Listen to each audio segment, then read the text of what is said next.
So 'tis the season. I know this isn't a very lighthearted topic, and I apologize in advance for that. Sorry. But 'tis the season to think about others. And for the next few minutes, let's focus on hunger in our own backyard. And do I do this to start it? Yep. How do I make this? Is this not working? Up. Oh. Does that count into my time? No. Okay, do I?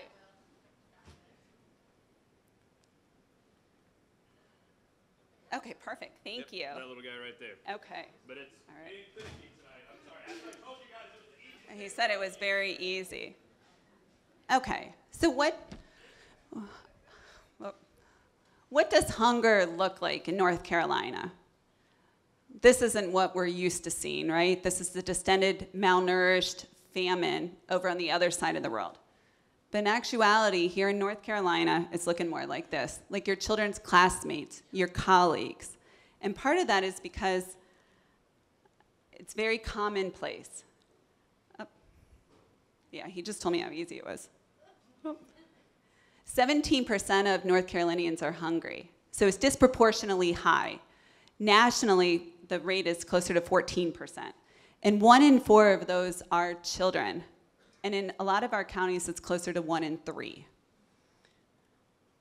So what do they look like? Our seniors, our college students, as probably some of the professors here can talk about. Dolph. And two populations, both the seniors and the college students, who are growing quite rapidly. So we ask, how are these people making it? What are they doing to get by? How are they not appearing like those folks that we saw on that first slide, those distended bellies? And so I spent a lot of time trying to understand exactly that. And we know that we have this national safety net, most of you are probably familiar with, right? Food stamps, WIC, school lunch, school breakfast. There's 17 of these programs with 1 in 4 of our kids, or 1 in 4 of the population participating in them. And then there's a whole nother set of emergency food providers, which have become less emergency-like and more chronic use. Our food pantries, our soup kitchens, our shelters.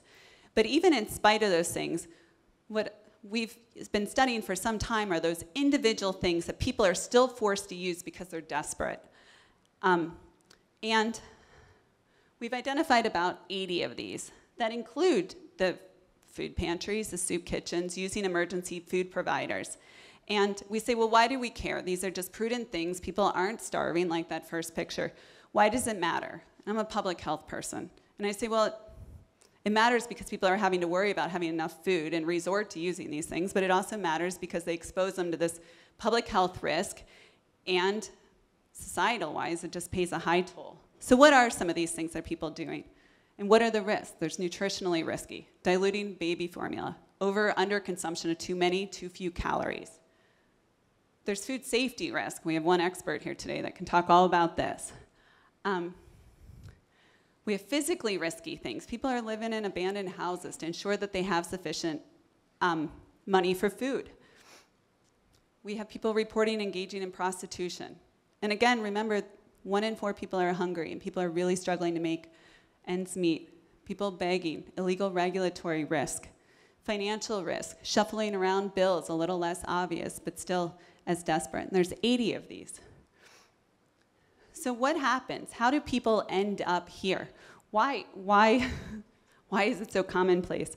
And so I had the good fortune of being able to go into the community this last year and interview people, in-depth interview, 1 to 2 hour interviews, and to ask people, how did you end up coming up with these, making these decisions, what informed them? And I just have a few quick examples. But the main themes that bubbled up probably aren't all that surprising: underemployment, unemployment, medical causes of their own or friends and family, or things that we just call kind of stubborn circumstances, prolonged circumstances that situations people are either born into or come into and just really struggle financially or emotionally to move ahead. So a couple just quick examples. One person talked about cobbling together a bunch of different jobs. I painted, pressure washed, cut grass, stuff like that. Matter of fact, I have some business cards somewhere. And what constantly surfaced in these scenarios was this this resiliency grounded in faithfulness or friends and families. So in spite of this, he said, it's overwhelming, but I'm still happy. I don't want my kids to have to go through what I was going through. Another woman talked about having discovered for the first time, or realized for the first time 28 years ago, that she was hungry. And she said, I literally cried real tears. I was like, oh my God, how am I going to feed my kids? She had simultaneously lost her job, had her rent increased because of new ownership of her property, and then her partner stopped paying child support. So then she talked about her faith. That was a new theme, having worked in New Jersey for a while. I didn't hear it quite as frequently as down here in the South, of this reliance on prayer. And when I pray, it feels like just like somebody just comes and takes the burden off of me. I just feel so much better. So what can we do, right? So I like to say walk in your neighbor's shoes. A lot of groups putting out food stamp challenges. It's really meaningful and telling, and will move you if you try to live on $1.50 or $2 a day.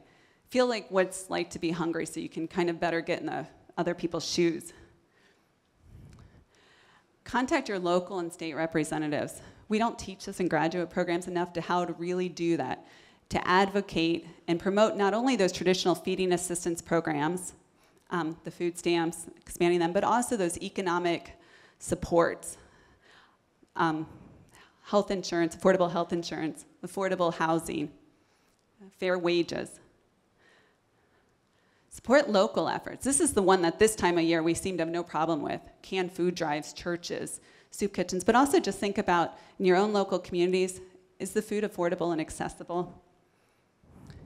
And then lastly, not just now, but raising awareness, letting it be known that it is coworkers, it is colleagues, it is people next to you in church that are likely reporting worried about having sufficient food at some time during the past year. Thank you.